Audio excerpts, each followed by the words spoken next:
Welcome into another edition of the AHSAA Podcast. I'm your host, Caleb Brooks, soon to be joined by head baseball coach at Gulf Shores High School, Coach Chris Jacks.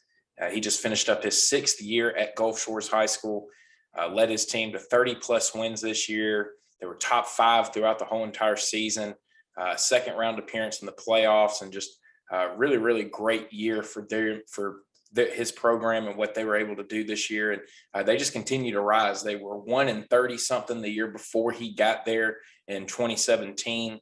And since then, they've done nothing but just continue to get better every year. And now we're right there at the top of the state. They were 6A the last couple of years. They're going to be making the move down to 5A. So it'd be really interesting to follow the Gulf Shores baseball program and see what they're able to do here in the next couple of years. So going to send you over to that interview with Coach Chris Jacks, and I will talk with him and talk about his program and what they've done to get their program to the top of the state here over the last couple of seasons.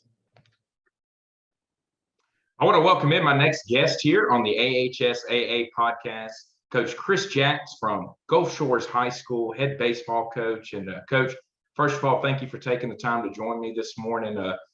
It's that time of year. Summer workouts are getting rolling, and here in about an hour, you'll have your guys in there, and y'all get started and be working towards the 2023 season. Yes, sir. Caleb, I want to thank you and everything you do for high school baseball. I've watched quite a few of these and bringing highlights, highlighting baseball in our state. We really appreciate that. We feel like we have a pretty good product here in the state. And so we appreciate you taking time and highlighting everything that goes on, not just with baseball, but in the state. I look forward to these podcasts and video calls all throughout the year. But yeah, it's that time of year, with high school sports these days, they're kind of year round. We don't take too much time away. We believe in the weight room. And so we try not to stay out of there for long periods of time throughout the course of the year. Tell me about coming over to Gulf Shores. That's a school system that obviously has gone over to being a city school system and has really bought into athletics. And what has it been like in your time there, seeing the changes that have kind of been made there? Yeah, I've been here. I just finished my 6th year. I was with the county for 8 years. And so the last 3, we've been a city school system. It's been great. It's neat to see, all 3 of our campuses are right here on campus. The central office is right at the front of the school. So, if I want to run down and go talk with Dr. Aiken or drop a T-shirt off, our superintendent's right there. So, you have personal relationships with those guys. When being in a small system like this, you get to know everybody. The city is fully invested into what we're trying to do here at the high school, academically and athletically. And it's been an absolute pleasure to be a part of it, to be at the start of it when it started, and to be the first school, the only baseball coach right now in the city school system. It's nice. We really hands-on approach, able to really get into my 7th grade, 8th grade. Everybody's right here. If I need to go have a meeting with my middle school baseball team, I can just walk right across the road and see those guys. If they're having a discipline issue and I need to go down there, I can be down there in a drop of a hat. So it's neat. I like it a lot. I'm from Pell City, so I like the smaller school system. We're 5A this year, been 6A most times. So we're not tiny by no means, but it's about relationships here in Gulf Shores, from the mayor to the athletic director, to the principals, to the superintendent. Everybody. You feel like you got a personal relationship with those guys, and you can tell they're fully invested in the vision that we're trying to create here athletically. Yeah, that school system seems to have really bought into athletics. I've talked with Thompson softball coach, and they talked about the way that Thompson really invested into their athletics and the product that we've seen. We're now really starting to see that with Gulf Shores, and as a coach, it has to make you feel really good knowing that you're going to get the support from the school system, the administrators, and you're going to get what you need to be successful down there. That's 100% true. We're on a block system here, which is really beneficial. I give my guys every day about 1:30. And so we've got 5 days a week to train 90 minutes, in the weight room. We're fully invested. We believe the weight room, not just the weight room, the outside, the agility aspect of it is what's helped us with our player development and take our kids that we got and try to make them the best physically we can make them, over a 6-year period. They get in our program in 7th grade, and I tell them it's a 6-year process. We're trying to develop you spiritually, mentally, and physically, and we're really going to buy into that physically aspect during our 4th block training. And we're also able to do, we're also able to bring in character ed type stuff. I was able to bring in Coach Savarese and a couple guys to do some discussions during our character ed during the fall. You're just able to do a lot of things when you have kids 90 minutes and they're able to go home at 3:15. And so it keeps them fresh in the off season. And when January rolls around and we're 6 days a week rocking and rolling, they still keep that enthusiasm, which I feel is very important for team culture and to get the most out of your practices. You said that you're from Pell City. When did your interest in becoming a baseball coach really kind of start happening? And then what were some of the steps you took and, to get to being a head baseball coach like you have? Well, when I got done playing, I got done at Pell City and I went to college. I spent a couple of years out of the game and away from the game. When I got done playing at Pell City, I had some coaches, football coach. I was a football, baseball guy. And I had some football coaches, sit down and just talk about, you got leadership qualities to be a coach. You should really look at going into education. And, me being an 18-year-old dumb kid, I'm like, man, they don't make any money. That ain't the type of lifestyle I want to live. And, so when you're 18 and 19, you think you know everything. I go off to college and I stayed away from other intramural sports. I stayed away from being a part of a team. And about 20 years old, it just hit me. I miss being a part of a team. I miss coaching. And so I started at Eccles Middle School in Tuscaloosa when I was a student at the University of Alabama. And Brent Rogers gave me a chance there with him. And so I did my internship there and coached baseball. Then I went and did a little American Legion baseball that summer as well. And then I graduated and got on at Robertsdale Elementary as a PE teacher. And I coached everything them first 3 years. You know how it is as a young, especially PE teacher. That first year I did football, baseball, basketball, track and field. I did a little bit of it all. And just the relationships in baseball over those first 4 or 5 years in education. I love football, still a football guy. I don't coach football anymore, but baseball, I love the relationships with baseball coaches. I do. They're good people when you go to the clinics. It's not a lot of ego guys walking around. Everybody just chats. Everybody will share. If you're looking for any type of information, baseball guys will just dive right into each other and start investing in one another. And that's kind of where, I just migrated to over the last 10, 11 years in education and coaching ball. And, I guess over time I've become a baseball guy, With your program there, you kind of talked about that you have a 6-year program and that's a 6-year process for your guys. Well, you just got done with your first group that was able to go through all 6 years of that process. Did we kind of see what that's going to be like there with the way that your team was able to perform this year and, where you guys were able to get to and that type of stuff? I mean, with this group, getting to go through you, getting to know what your leadership style is, what your expectations are, do they kind of set the tone now for what Gulf Shores baseball is going to be under Chris Jacks? Well, we hope so. We've got a great staff, Caleb. I'll be honest, my staff has really developed over the last 3 years, and I was able to bring in some guys. I mean, we've got my pitching coach, Coach Kleckler. I mean, we've coached together for 9 years. We started off at Robertsdale together, and he was actually the JV head guy. I was the assistant guy, and we've been best friends, honestly, for the past 9 or 10 years. And so I was able to get him down here my second year. And then Coach Brandon Stevens came on board, and he's been with us for the last 4 years. We've not had a lot of turnover in our high school staff. And I really feel the consistency in that has come a long ways. We were able to add a couple guys this past year. Camp Roberts, he came on, and he's a volunteer guy that's retired down here living at the beach and helps us out and brings great energy every day. He played football at Ole Miss, so he understands high-level competition. And then we've been able to have Mick Philbinder help us out with our pitchers the last year. Mick was with Casey Dunn at Sanford for 9 years and was a pitching coach there. And now he does some college basketball refereeing, and he's living down here as well. And really adding those couple guys to our staff, along with our JV guys that I've had the same JV coach now for 3 years, and Coach Walsh. I feel the consistency in the staff is the most important thing that we probably have had going to really help our kids. I feel the trust factors there in the culture. The kids know us. They know we know them. I really feel like that's very important. But that group that we just got rid of, Caleb, they were a special bunch, man. They ended up with 12 seniors. Now, 3 of them had been here since 7th grade, and another 2 had been here since 8th grade, and then another 3 had been here since 9th. So we've kind of added to that group as they went. But it was a trap ball group that kind of started playing around 11, 12, played a couple years together, and we got them here.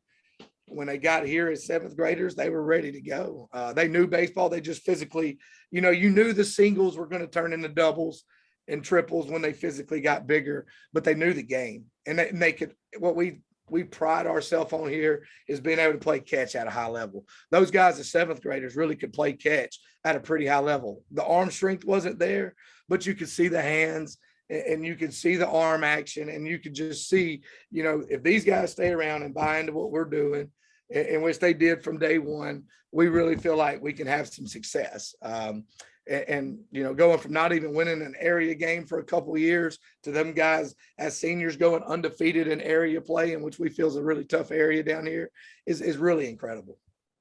Yeah, I mean, when you came in, they went 1-31 the year before that you got there, and when you got offered the job and looked at taking this job, did that part kind of make you a little apprehensive about taking it, or did you kind of look at it and go, hey, this is a challenge, I want to go and see what I can do as a head coach? That's exactly right, Caleb. I mean, head coaching jobs don't come open very often, especially when you're 29 years old. I was 29 when I got offered this. And then you got to look at the resources. Well, we have a beautiful field. The city takes care of it, does an unbelievable job with it. It's a first-class facility. So that's another, selling aspect right there. And then we have spring break tournaments, which, really, really help us with our budget. And so those factors lined up, and then, this is my home. I've lived down here on the island now for 11 years. Even when I was at Robertsdale, I lived in Orange Beach and commuted up to Robertsdale. And so I knew my kids were going to go here. It was going to be their school system that they were going to grow up and go through. And I just wanted to be a part of it. So I looked at it as a great opportunity. I was very thankful for the opportunity. Dr. Ernie Rosado offered me at the time, and Jamie Williams, athletic director, gave me a chance and had full faith. And, really from the get-go, they've let me, the whole administration has let us do our thing. We've taken numerous trips around the state and out of state. I'll go get them approved, and coach, if you feel like this is what's going to make us best and what's best for our baseball team, yeah, get out. Our kids make A's and B's. We pride ourselves on making A's and B's. And the reason I tell them that is because come January, when I go to them, and we're going to be out a couple Thursdays and Fridays and a couple Fridays because we're traveling around the state trying to play the best competition we can play. The administration's all on board because our kids take care of their business in the classroom. When you got there, taking over a 1-30 something program, what was the first thing that you felt like, hey, we have got to do this and we've got to get good at this in order for us to start winning games here consistently? Well, it started in the weight room. That was the number one place it started, because you were able to see the kids' commitment level. At the end of the day, we rely on 4 core values: commitment, perseverance, habit, selflessness. Those are our 4 core values that we're going to talk about the 6 years they're in our program. And I think with the weight room, you can pretty much figure out about commitment pretty quickly, and coachability in the weight room. And kids are going to be uncomfortable when they get in there, so you can see how they're taking coaching and things like that. But that was where it all started. We had 6 o'clock workouts from 6 a.m. to 7:15. I invited any kid in the school, 7th through 12th grade, didn't matter. We had some young kids in there, but like a kid like Judd Kill, who just graduated out of the program, he was in there lifting weights. He was in the group with my one senior I had that year. And they're lifting weights, just getting after it and buying into the grind and player development. But I think when I got hired, Kev, the only thing I thought about was player development. What can we do to make sure these kids, when they leave our program, are the best players they can be? And so that's, we used Godspeed out of Birmingham for all of our programming and things like that for the weight room. Lance teaches me a lot of that stuff, and I run it. And we treat it as important as we treat being on the baseball field. And then it came down to the actual baseball part is we had to learn how to play catch and throw at a high level. It's like I told them from the get-go, guys, if we can make routine plays, and we'll have a chance. We may get beat 1-2-0, but if we can pitch and play defense and give ourselves a chance, we'll find a way to win some ball games. And we did. The first year we went 9-21. Started slow. We were like 1-8 to start, and we just got a little better as the year went on. Was able to beat Robertsdale in a game 3 area game. It really was. They had already swept us, so it didn't really go in the area standings, but nonetheless, it was an area win. And then we were able to beat Daphne in a game 2 area game, which was our first area win in a couple of years. And it was good for our program. It kind of propelled us going into off season. Got the kids believing. I feel like if you believe, you can achieve. And that was really, kind of a moment for us to kind of start and believe. And hey, let's get back to work. We went to summer camp that summer at Sanford, and just, little over time got better. Year 2 went 17-17 and graduated a good group of seniors. And then year 3, we started 6 freshmen. So we really know what we had. We started those 6 freshmen that just graduated out of here and went 19-10 with an okay schedule. We played some decent teams. And then the next year we started to challenge ourselves with some better teams. And we beat McGill that year, in Biloxi, in D'Iberville, and Mississippi, and then COVID hit. But after that part, we had a pretty good understanding the next couple of years. We had a chance to be a really good baseball team. When you saw the confidence build with all the guys, you saw them kind of start believing and seeing, hey, we can start winning games. We can do this. That's got to be one of the most fun parts of being a high school coach, is watching young kids really start figuring it out and really start believing and kind of starting to have confidence in their abilities and what they can do as players. Very true. I mean, their freshman year, which was 4 years ago, we missed the playoffs by 1 game, and we actually blew a 5-2 lead at Bay Minette that year. So, going into that sophomore year, we were real close to making playoffs. We win that game or win another game that we were real close, and we're in the playoffs with 6 freshmen and Area 2 6A baseball, which is tough. And so the confidence really started kind of after that year. And then we played McGill at the Mid-Mississippi Classic, and they had a phenomenal baseball team. Coach Becker always does a great job. We were fortunate to win that one, and they were coming off their 7A state championship. And I think after that day, Caleb, we got back on the bus that day. It was kind of a different feel, when we felt like we could really start playing with anybody that was on our schedule, and the kids wanted to play nothing but good teams. They wanted to play the best of the best, and they wanted to travel around and see Big Park. They wanted to be in the thick of the conversation across the state. You talk about playing catch at a high level. How do you go about making sure that you guys can do that? Are you monitoring them when they're throwing before practice and things like that? I mean, how do you get your kids to be able to play catch at a high level? We do some different stuff. We start off every day with our little throw-in program, which is a lot of cookie cutter drills that we use for, same thing everybody does. Early in the year, we'll count the throwaways. And if we got 10 or 15, when we're done, the whole group, we're going to do 10 or 15 burpees and get on with practice. That's just really just to lock them in focus. I mean, a lot of the times, if they're focused, they're going to play catch at a high level. And so we do that a lot, but we've timed our in and out. So we'll go out, take in and out. We'll time it. The next day, go out, do the same thing. If we beat that time, we won't run a lap. If we're a little slower, we'll run a quick lap and get on with practice. So those are some of the basic things that we do, along with competitions and things like that. But we're a very simple program, Caleb. We've done stuff that probably you did when you were playing. I graduated in 2005. And we do some of the stuff that we've done back then, go out and play to 11, a headshot's worth 2, the chest is worth 1. We've been playing those games for years, but it's just a focus, trying to lock them in and focus. And we feel like if we play catch at a high level, our fielding percentage was .970 this past year. And our infield play was, we had a really, really good infield. And, those guys bought into that and believed in that. And it's just some things that we've done over the course of the 6 years we've been here that we feel has really helped us, be able to play catcher at a high level. Have you seen that translate to accuracy off the mound as well, throwing a lot more strikes, not walking as many guys, that type of stuff? Well, Coach Kleckler does a phenomenal job of pitching. I don't call pitches. I don't do pitching. I go to him. This is what you got. So he does. But yeah, we have always thrown, and we have two-way guys, mostly like all high school guys. I believe last year, the year before, we were 64% strike, and I think this year we were a little bit lower at 63% strike. But we get on the mound, we're going to challenge you, we're going to throw strikes.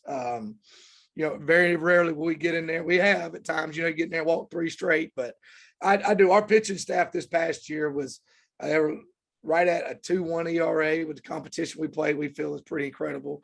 We sent 2 guys on to play at the next level. We have Thrasher Steed going to Chipola, and then Case Hager is going to Coastal East.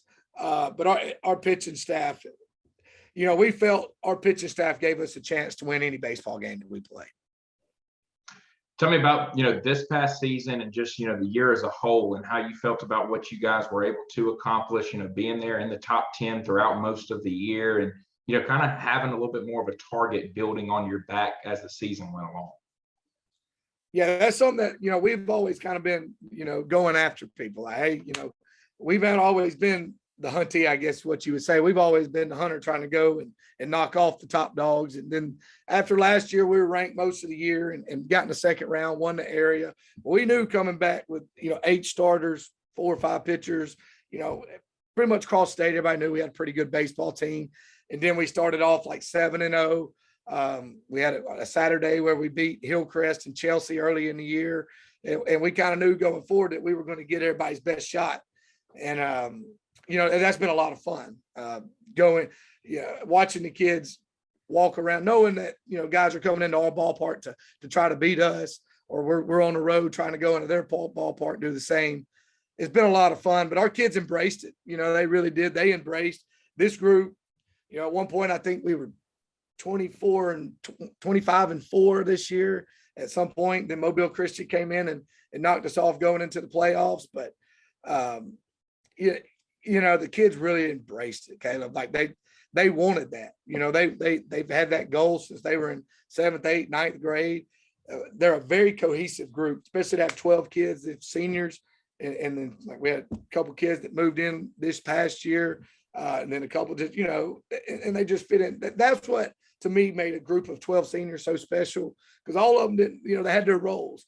And getting high school kids these days to buy into their role, if it's not a big role, it's a challenge. With social media and all the selfish ways of the world now, it really is a challenge. But, this group of 12 seniors really bought into just, they were selflessness, man. They never talked about themselves. It was all about the ball club. It was all about winning the state championship. That's what they wanted to do. I mean, like you just told me, 12 seniors, only 10 guys can play if you use the DH, in baseball. And so that has to be something that you had to stress a lot of is, guys, look, I can only put 10 guys in. Some guys are going to be sitting. Some guys are going to not be in the ball game. You still got to find other ways to contribute. Is that something that you had to talk to these guys a lot about? And, maybe not having to beat it into their head, but just, say, look, guys, only a certain amount of guys are going to get to play, but we've all got to find a way to help contribute to this. There's no doubt. We talked about it a lot in the fall because we had 12 seniors, and we had like another 6 juniors, and then we also started a sophomore in Joseph Stevens, and we started a junior catcher. So we had a couple POs in that senior class, but I never, not one time did one of them ever pout. They got their opportunity. They went in there and they did their job. Very cohesive. When we go out to eat, the seniors were sitting together, and not we're a player-led program, Caleb. So like right now we're in a total, I wouldn't say rebuilding mode, but we're young. I worked out 24 kids yesterday, probably 14 or 12 of them were middle school kids. I'm talking 7th or 8th graders. And so we're doing groups where, we take 2 young kids and put them with 2 older kids in the weight room, because we're not right now, we're kind of in a building phase. We're not doing a bunch of heavy weight. We're getting ready for heavyweight, but they're teaching them, and that's the culture we live by here. And so our seniors really invested in these juniors that are now seniors, because they had an understanding that, we don't want this to be a 1-year deal. Like, this is your program. This is when you come back from college, when the lights are on, you come back. This is their program, and we want to continue to do the things that we've done, really the last 2 or 3 years of competing at a high level, and Gulf Shores baseball being a state name. Tell me about what your summer program is going to be like, this summer. How do you guys go and play games? You go into a camp, you mentioned going to Sanford a couple of years ago. how do you treat the summer and go about, especially, you talk about building up your workouts, kind of talk about those as well. Well, we started yesterday, so we're going to go the next 3 weeks, which is competition period. So we'll live 3 days a week during that period. We're Monday, Tuesday, Thursday. I like to give them Wednesday off and give them Friday. I don't want to burn them. My goal is not to lose anybody in the summer. Most of them hopefully are playing baseball, and if they're in town, come get you a lift in. We teach kids to know their bodies. That way, if they're pitching this weekend, we're not a cookie cutter program. We expect kids to learn their body and to be able to come in the weight room and get something out of it without, messing their bodies up if they're playing a bunch of games this weekend. But for us, we practiced yesterday, and it was more of a spring training type practice, Caleb. We got a bunch of young kids. We had 39 out there yesterday. And so we had quite a few middle schoolers. And then we had our 9th through 12th graders. We use it to talk about our throwing program, talk about playing catch at a high level, throwing mechanics, how to grip a baseball, very simple elementary type things, just kind of starting from the bottom.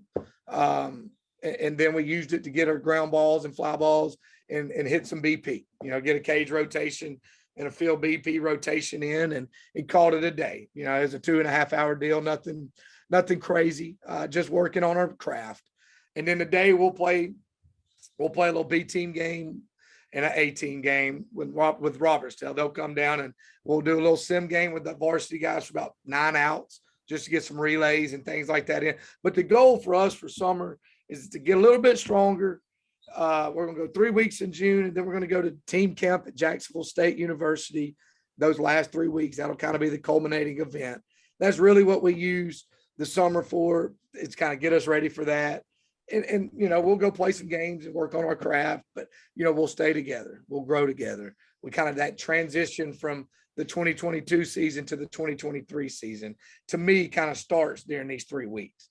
And then we're off for 2 weeks. And then we're going to come in for 2 weeks, 2.5 weeks, and get another 8 workouts in. Then I give them another week off, and then we're back to school, man. I mean, it goes by like that. It definitely flies by. And, you talk about having the middle school kids out there and how you can walk across over to the middle school, talk to them, being visible for them, them seeing you, them seeing these varsity players and being around them. How important is that, do you feel like, in a program for them to have, they're going to look forward to going and playing for Chris Jacks one day, and they're going to look forward to being in the shoes of that first baseman that they're standing beside and trying to. Do you feel like that's really important when trying to build a program? I do, Caleb, because I played at Clay Chalkville, and when I was there with Coach Malden, I changed schools going into my 10th grade year. But when I played at Clay Chalkville, my 7th, 8th, and 9th grade year, I know I looked up when Coach Malden came around and Kyle Ojeda and some of our big dogs that had played baseball there. And that's what I wanted to do. I remember I got called up.